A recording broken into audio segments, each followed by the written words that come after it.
नमस्कार, बहुत स्वागत है आपका इंडिया वॉइस में। मैं हूं आपके साथ प्रज्ञा मिश्रा।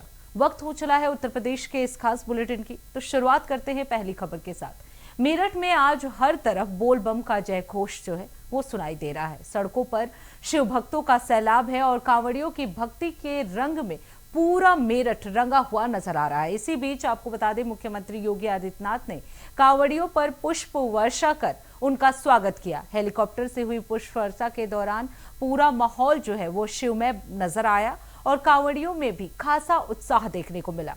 वहीं आपको बता दें, देवाधिदेव महादेव के जलाभिषेक को लेकर तैयारियां भी पूरी कर ली गई है। कांवड़िए अपने आराध्य भगवान शिव का जलाभिषेक करने के लिए गंगा जल लेकर लगातार अपने गंतव्य की ओर बढ़ रहे हैं। मेरठ में आस्था का ये सैलाब सिर्फ कांवड़ यात्रा की तस्वीर नहीं दिखा रहा, बल्कि भक्ति, उत्साह और शिव भक्ति के उस रंग को भी सामने ला रहा है, जहां हर जुबान पर बोल बम और हर कदम पर महादेव के नाम है। इस दौरान सीएम योगी आदित्यनाथ ने क्या कुछ कहा, चलिए आपको सुना देते हैं। मेरठ में प्रसिद्ध बाबा ओगड़नाथ मंदिर, गाजियाबाद में बाबा दुखेश्वरनाथ मंदिर, बागपत में पुरा महादेव मंदिर समेत पश्चिमी उत्तर प्रदेश के साथ ही दिल्ली, हरियाणा, राजस्थान, पंजाब, हिमाचल, इन सभी राज्यों के भी लाखों शिव भक्त कांवड़ यात्री इस पूरे कार्यक्रम का हिस्सा बने हुए हैं। पूरी श्रद्धा के साथ, उत्साह और उमंग के साथ इस पावन कांवड़ यात्रा का हिस्सा बनने के लिए आए हुए सभी कांवड़ यात्रियों का मैं प्रदेश सरकार की ओर से स्वागत करता हूं। अब रुक कर लेते अगली खबर की। राहुल गांधी के कार्यक्रम को लेकर यूपी के कैबिनेट मंत्री संजय निषाद ने कांग्रेस पर बड़ा हमला बोला है। संजय निषाद ने कांग्रेस के लंबे सत्ता कार्यकाल पर सवाल उठाते हुए कहा कि 67 साल सत्ता में रहने के बावजूद छात्रों की आवाज नहीं सुनी गई। उन्होंने राहुल गांधी को एक्सीडेंटल लीडर बताते हुए कहा कि परिवार की विरासत मिलना अलग बात है, लेकिन जमीन पर काम करके ही जनता का भरोसा जीता जा सकता है। संजय निषाद ने तंज कसते हुए कहा कि सिर्फ मंच लगाकर वहां जाना और माइक पकड़ लेना राजनीति नहीं है। अब संजय निषाद के इस हमले पर कांग्रेस की प्रतिक्रिया क्या आती है, इस पर सभी की निगाहें बनी हुई है। हमारे संवाददाता ने संजय निषाद से खास बातचीत की, चलिए आपको सुना देते हैं। प्रदेश सरकार में कैबिनेट मंत्री संजय निषाद हमारे साथ बातचीत के लिए मौजूद हैं। सर, आज राहुल गांधी एक कार्यक्रम कर रहे हैं, छात्रों की गूंज, जिसमें छात्रों से जुड़े तमाम मुद्दे उठाएंगे और सरकार को घेरने का काम करेंगे। प्रयागराज में इस कार्यक्रम का आयोजन है, कैसे देखते हैं? छात्रों ने, जनता ने जिस पार्टी की गूंज को बंद किया, जब बंद कर दिया तब उन्हें गूंज सुनाई दे रहा है। 67 साल सत्ता में रहे तो नहीं सुनाई दिया, अब सत्ता से बाहर होगा सब सुनाई देगा, किसानों को, नौजवानों को, युवाओं को। अरे जब दुनिया मालूम है कि राजनीति युवाओं के अभिभावक, उनके बच्चों के भविष्य का एक अभिभावक है, उनके पैसे का कौन है। 67 साल कहाँ पहुँचा दिया। जो देश 20 साल बाद आज़ाद हुआ, जापान, लंगड़ा जापान 20 साल बाद आज़ाद होके अर्थव्यवस्था में देखो कहाँ है। 20 साल पहले आज़ाद होके कांग्रेस के हाथ में सत्ता कहाँ चली है। ये तो युवा, पहले लोग लड़ रहे थे अंग्रेजों से, पढ़ नहीं रहे थे, तब चल गया। अब देश आज़ाद हो गया, अब लोग पढ़ रहे हैं। जब पढ़ रहे हैं तो सबको पढ़ रहे हैं। मोदी से पहले क्या देश था, मोदी के बाद है। अब कुछ करते रहें, कुछ होने वाला नहीं। ये लोग अपनी विरासत, ये लोग एक्चुअल में एक्सीडेंटल लीडर्स हैं, बाप की विरासत के लीडर हैं। जो काम करता ज़मीन पर काम करें तो शायद जनता पसंद करे। ऐसे नहीं होगा कि कोई मंच लगाया, वहाँ गए, माइक पकड़ लिया, कहीं माइक पकड़ लिया, कहीं और आंदोलन कोई किया, उसमें हम चले गए। आप अपना क्या किए हैं? अपना भी इनका छात्र संघ कहाँ चला गया भाई? हर एक पार्टी का छात्र संघ था, क्यों बंद कर दिया इन्होंने? छात्र संघ का जो चुनाव था क्यों बंद कर दिया? युवाओं को लीडर राजनीति में आने से क्यों रोक दिया इन लोगों ने?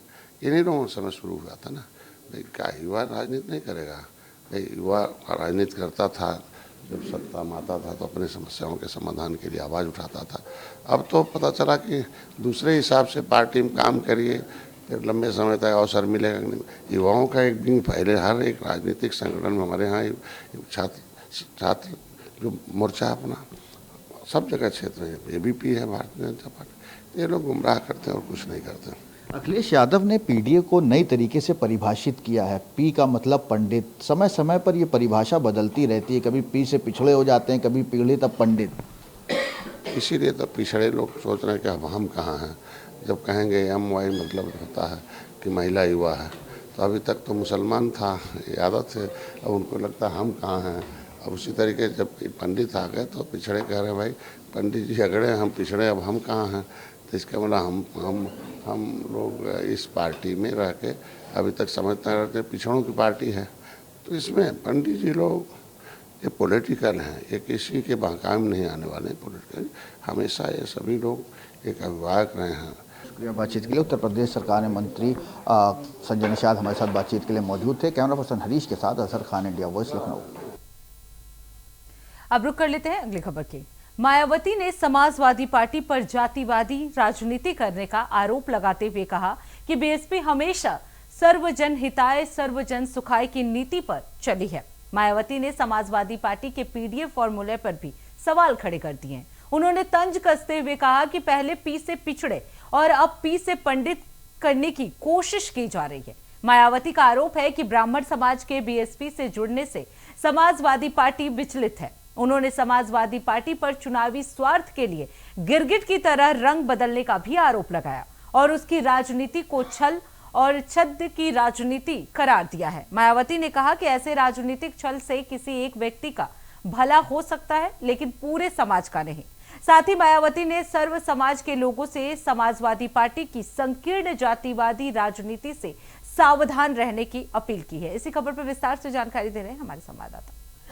समाजवादी पार्टी ने बीते दिनों जनेश्वर मिश्र जयंती बड़े ही भव्य रूप से मनाई और इस दौरान समाजवादी पार्टी से जुड़े तमाम ब्राह्मण नेता जो है वो भी शामिल रहे। इस दौरान एक कार्यक्रम का आयोजन किया गया जिसमें अखिलेश यादव ने अपने पीडीए को नए तरीके से परिभाषित किया। अखिलेश यादव ने कहा पीडीए में पी का मतलब पंडित होता है। अब इस पूरे मामले में बसपा प्रमुख मायावती ने एक्स पर पोस्ट करके समाजवादी पार्टी पर निशाना साधा है। बसपा प्रमुख मायावती ने एक्स पर पोस्ट किया और उन्होंने कहा कि जातिवादी राजनीति करने का आरोप समाजवादी पार्टी पर लगाया और उन्होंने कहा बीएसपी सर्वजन हिताय सर्वजन सुखाय की नीति पर चलती है और यूपी में 4 बार बीएसपी की सरकार भी इसी सिद्धांतों पर चली है।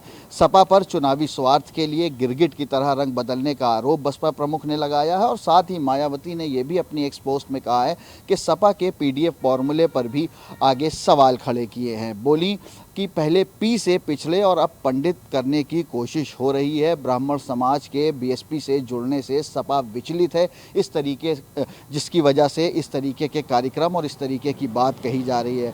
मायावती ने सपा की राजनीति को छल की राजनीति बताया है और कहा ऐसे राजनीतिक छल से किसी एक व्यक्ति का भला हो सकता है, लेकिन पूरे समाज का नहीं।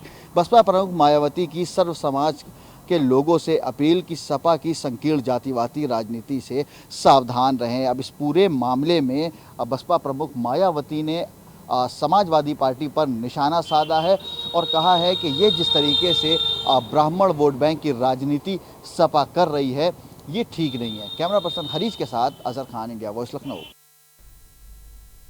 अब रुक कर लेते हैं अगली खबर की। उत्तर प्रदेश में शहरों के नाम बदलने की कवायद एक बार फिर चर्चा में है। अब अलीगढ़ का नाम बदलकर हरिगढ़ किए जाने की मांग ने जोर पकड़ा है। आपको बता दें इस मामले में शासन ने जरूरी दस्तावेज और प्रस्ताव से जुड़े रिकॉर्ड मांगे हैं। नाम परिवर्तन की मांग को लेकर शासन स्तर पर प्रक्रिया आगे बढ़ती हुई नजर आ रही है। शासन की ओर से संबंधित दस्तावेज और जरूरी अभिलेख मांगे गए हैं, यानी अब इस प्रस्ताव से जुड़े पुराने रिकॉर्ड, स्थानीय निकाय के प्रस्ताव और अन्य जरूरी दस्तावेजों की जांच की जाएगी। इसी पर बनी हमारी ये खास रिपोर्ट, चलिए आपको दिखाते हैं। उत्तर प्रदेश में शहरों के नाम बदलने की कवायद एक बार फिर चर्चा में है। अब अलीगढ़ का नाम बदलकर हरिगढ़ किए जाने की मांग ने फिर से जोर पकड़ा है। इस मामले में शासन ने जरूरी दस्तावेज और प्रस्ताव से जुड़े रिकॉर्ड मांगे हैं। नाम परिवर्तन की मांग को लेकर शासन स्तर पर प्रक्रिया आगे बढ़ती नजर आ रही है। यानी अब इस प्रस्ताव से जुड़े पुराने रिकॉर्ड, स्थानीय निकाय के प्रस्ताव और अन्य जरूरी दस्तावेजों की जांच की जाएगी। अलीगढ़ का नाम बदलने की मांग कोई नई नहीं है। समय समय पर स्थानीय स्तर पर अलीगढ़ का नाम हरिगढ़ किए जाने की मांग उठती रही है। अब शासन की ओर से दस्तावेज मांगे जाने के बाद इस मांग को लेकर एक बार फिर उम्मीदें बढ़ गई हैं। उत्तर प्रदेश सरकार ने शासन से जरूरी दस्तावेज मांगे हैं, जिनमें प्रस्ताव से जुड़े रिकॉर्ड्स, स्थानीय निकाय के दस्तावेज, ऐतिहासिक संदर्भ और नाम परिवर्तन से जुड़े जरूरी अभिलेख शामिल हैं। समर्थकों का तर्क है कि शहर का पुराना और ऐतिहासिक नाम हरिगढ़ रहा है और इसी नाम को फिर से स्थापित किया जाना चाहिए। वहीं नाम बदलने के मुद्दे को लेकर राजनीतिक बहस भी तेज होती रही है। एक तरफ बीजेपी नेताओं ने नाम बदलने के फैसले को सही करार दिया है, वहीं दूसरी ओर समाजवादी पार्टी ने विकास पर ध्यान देने की बात कही है। होना ही चाहिए, क्यों नहीं होना चाहिए? हरिगढ़ एकदम होना चाहिए। सनातन संस्कृति, सनातन धर्म और सनातन प्रेमियों का यह देश है। यहाँ अली, गढ़, ऐसे ऐसे शब्दों का जरूरत क्या? अभी भी दिल्ली में भी कई सड़कों का नाम बदला गया। जो मुगल, जो लुटेरे थे इस देश में, उनके नाम पर कई अभी भी बड़े बड़े संस्थान हैं, उन सभी को बदली होनी चाहिए। देखिए, अलीगढ़ करें या हरिगढ़ करें, वहाँ की सड़कें तो बनवाएं, वहाँ के हॉस्पिटल तो बनवाएं, वहाँ शिक्षा का स्तर तो सुधारें, वहाँ से नफरत तो भगाएं। इस संबंध में उत्तर प्रदेश सरकार ने नगर निगम से विस्तृत रिपोर्ट तलब की है। नगर आयुक्त प्रेम प्रकाश मीणा ने बताया कि अलीगढ़ का नाम हरिगढ़ किए जाने के प्रस्ताव में किसी प्रकार की तकनीकी या प्रशासनिक दिक्कत नहीं है। देखिए, शासन ने नगर निगम के साथ साथ अन्य जो प्रशासनिक विभाग है उनसे एक रिपोर्ट तलब की है कि क्या अलीगढ़ का नाम हरिगढ़ बेसिकली बदलाव करने में किसी तरह की कोई समस्या है, तो उस पर तथ्यात्मक रिपोर्ट जांच के बाद नगर निगम अलीगढ़ की तरफ से भेजी जाएगी। देखिए, इसमें हम लोग जांच करवा रहे हैं कि सदन में कई बार इस मुद्दे को उठाया गया है और सदन में जो बेसिकली कार्रवाई रही है उनको निकाला जा रहा है। किस तरह का प्रस्ताव बेसिकली इसमें रखा गया था, किस तरह का इसमें अगर किसी ने आपत्ति जताई है उसको रखा गया था, उन सबको संकलित करके शासन को एक तथ्यात्मक रिपोर्ट भेजी जाएगी। बता दें कि शासन के निर्देश के बाद नगर निगम प्रशासन पुराने प्रस्तावों, दर्ज आपत्तियों और अब तक हुई प्रशासनिक कार्रवाई से जुड़े सभी दस्तावेज जुटाने में लग गया है। सभी तथ्यों का परीक्षण करने के बाद विस्तृत और तथ्यात्मक रिपोर्ट शासन को भेजी जाएगी। लखनऊ में समाजवादी पार्टी के एक पोस्टर ने सियासी हलचल तेज कर दी है। आपको बता दें, समाजवादी पार्टी कार्यालय पर लगे पोस्टर में सरकार पर कई गंभीर आरोप लगाए गए हैं। पोस्टर में बड़े अक्षरों में लिखा गया है कि गायब है। पोस्टर में राम मंदिर के 200 करोड़ रुपए के चंदे, केदारनाथ से 228 किलो सोने, चुनाव आयोग से ईवीएम और मीडिया चैनलों से ईमानदारी गायब होने का दावा किया गया है। इसके अलावा एथेनॉल के नाम पर गाड़ियों का माइलेज, नीट में छात्रों का भविष्य, कोयला मंत्रालय से करोड़ों का कोयला और देश की स्वास्थ्य व्यवस्था को लेकर भी सवाल उठाए गए हैं। पोस्टर में विश्व गुरु को लेकर भी तंज कसा गया है। पोस्टर के आखिर में लिखा है, जनता जागी सरकार भागी। समाजवादी पार्टी के इस पोस्टर के सामने आने के बाद अब यूपी की सियासत में आरोप प्रत्यारोप का दौर तेज होता हुआ नजर आ रहा है। इसी खबर पर विस्तार से जानकारी दे रहे हैं हमारे संवाददाता। 100 करोड़ लागत से बने लखनऊ कानपुर एक्सप्रेसवे के उद्घाटन के महज 2 हफ्ते के बाद ही कई जगह पर सड़क उखड़ने लगी और बड़े बड़े गड्ढे हो गए। अब इस पूरे मामले में समाजवादी पार्टी कार्यालय के बाहर एक होर्डिंग लगाई गई है। मेरे पीछे की तस्वीरों में आप देख सकते हैं, यहाँ पर होर्डिंग में लिखा हुआ है, सब स्वाहा दुर्दशा कैसे हुई। एक्सप्रेसवे पर लखनऊ से कानपुर की तरफ जाने वाली लेन पर 39 जगह पैचवर्क किया जा चुका है। 200 मीटर दायरे में मरम्मत चल रही है और 100 मीटर के एरिए में सड़क दोबारा बनाई गई है।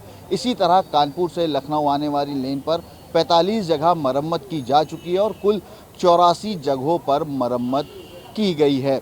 ये बड़ा आरोप जो है वो लगाया गया है और बड़ा संदेश देने की कोशिश की गई है। समाजवादी पार्टी कार्यालय के बाहर ये होर्डिंग लगाई गई है और इसके ठीक बगल में एक तस्वीर हम आपको और दिखाएंगे। एक होर्डिंग और लगाई गई है जिसमें राम मंदिर मामले को लेकर तमाम तरीके की बातें कही गई हैं। ऊपर लिखा हुआ है, गायब है। राम मंदिर का 200 करोड़ चंदा गायब है। केदारनाथ से 228 किलो सोना गायब है। चुनाव आयोग से ईवीएम गायब है। मीडिया चैनलों में ईमानदारी गायब है और एथेनॉल के नाम पर गाड़ियों का माइलेज गायब है। साथ ही नीट में छात्रों का भविष्य गायब है और कोयला मंत्रालय से करोड़ों का कोयला गायब है। देश की स्वास्थ्य व्यवस्था गायब है। इसी बीच हमारा विश्व गुरु भी गायब है और अंधभक्त कहते हैं कि देश सही दिशा में है। इसके नीचे लिखा हुआ है, जनता जागी सरकार भागी। समाजवादी पार्टी के सेवक हल्लू राम सुंदर यादव की तरफ से ये तमाम होर्डिंग्स लगाई गई हैं और इसके ठीक सामने एक होर्डिंग और लगाई गई है जिसमें अखिलेश यादव की तस्वीर है और इसमें लिखा हुआ है, अखिलेश विकल्प नहीं संकल्प हैं। फिलहाल इन होर्डिंग्स के माध्यम से सरकार को घेरने का काम समाजवादी पार्टी के द्वारा किया गया है। चाहे लखनऊ कानपुर एक्सप्रेसवे की बात हो, राम मंदिर का मुद्दा हो और अखिलेश यादव को लेकर यहां पर होर्डिंग लगाई गई है और 2027 विधानसभा चुनाव को लेकर अखिलेश यादव विकल्प नहीं संकल्प है, इस तरीके की बात कही गई है। कैमरा पर्सन हरीश के साथ अजहर खान, इंडिया वॉइस, लखनऊ। अब रुक कर लेते हैं अगली खबर की। उत्तर प्रदेश के रामपुर के एसपी अनिल कुमार सिंह सिसोदिया का बड़ा बयान सामने आया है। अब उनका ये जो बयान है वो चर्चा का विषय बन चुका है। एसपी अनिल कुमार सिंह का समुदाय विशेष के लिए दिया गया बयान सोशल मीडिया पर और स्थानीय स्तर पर विवाद इस समय सुर्खियों में है। साथ ही एसपी अनिल कुमार सिंह अब सियासी घेरे में भी आ चुके हैं। उनके बयान को लेकर एक तरफ विपक्ष जहां तंज कस रहा है तो वहीं दूसरी ओर साधु संतों ने उनके बयान का समर्थन किया है। इसी पर बनी हमारी एक खास रिपोर्ट, चलिए आपको दिखा देते हैं। उत्तर प्रदेश के रामपुर के एसपी अनिल कुमार सिंह सिसोदिया का बयान अब चर्चा का विषय बन चुका है। एसपी अनिल कुमार सिंह का समुदाय विशेष के लिए दिया गया बयान सोशल मीडिया और स्थानीय स्तर पर विवाद इस समय सुर्खियों में है।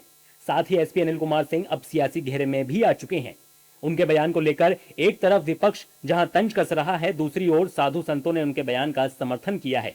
अयोध्या में संतों ने कहा कि उन्होंने जो कुछ कहा ठीक कहा। गाय हमारी माता है और माता को काटने वाला हरामी ही होता है। अयोध्या के संतों ने एसपी अनिल कुमार सिंह के बयान पर क्या कुछ कहा, सुनिए। स्वागत है और हृदय से उनका आभार। जो गौ माता का वध करने वाला है वो हरामी ही होता है, क्योंकि इससे भी अगर कोई निम्न उपाधि उसको दी जा सकती है वो देनी चाहिए, क्योंकि गौ हमारे राष्ट्र की माता है और उन्हीं की कृपा से हमारे बच्चे, हम सारे लोग पोषित होते हैं, पलते हैं। ऐसे में उन्हीं का वध करना, अपनी माँ की हत्या करना, ये तो हरामी ही होगा, हरामी की औलाद ही होगा, वही ऐसा कृत करेगा। रामपुर के वरिष्ठ पुलिस अधीक्षक के इस बयान की हम सराहना करते हैं और उनका हृदय की गहराइयों से आभार व्यक्त करते हैं। बहुत अच्छी बात कही है, क्यों कि गाय हमारी माता है, हम उसमें 33 करोड़ देवी देवताओं का वास है और गाय के साथ जो अत्याचार हो रहा है वो कब तक चलता रहेगा। ये निश्चित रूप से एसपी साहब का मैं समर्थन करता हूं, उनको साधुवाद धन्यवाद देता हूं कि सही बात बोलने का उनके अंदर साहस गौ माता ने प्रदान किया है। गौ माता एक ऐसी माँ है जो सबका भरण पोषण करती हैं, वो कोई भेदभाव किसी के प्रति नहीं रखती हैं, चाहे हिंदू हो, मुसलमान हो, सिख हो, ईसाई हो, पारसी हो, कोई भी हो, उनके समीप जाता है तो सबको दूध देती हैं, सबका भरण पोषण करती हैं।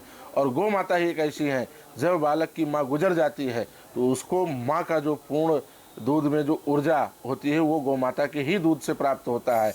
ऐसी स्थिति में गौ माता का हत्या जो करते हैं वो हरामी की ही औलाद होते हैं, वो अपने माँ बाप की औलाद नहीं, वो कई लोगों के औलाद होते हैं, वर्णशंकर होते हैं।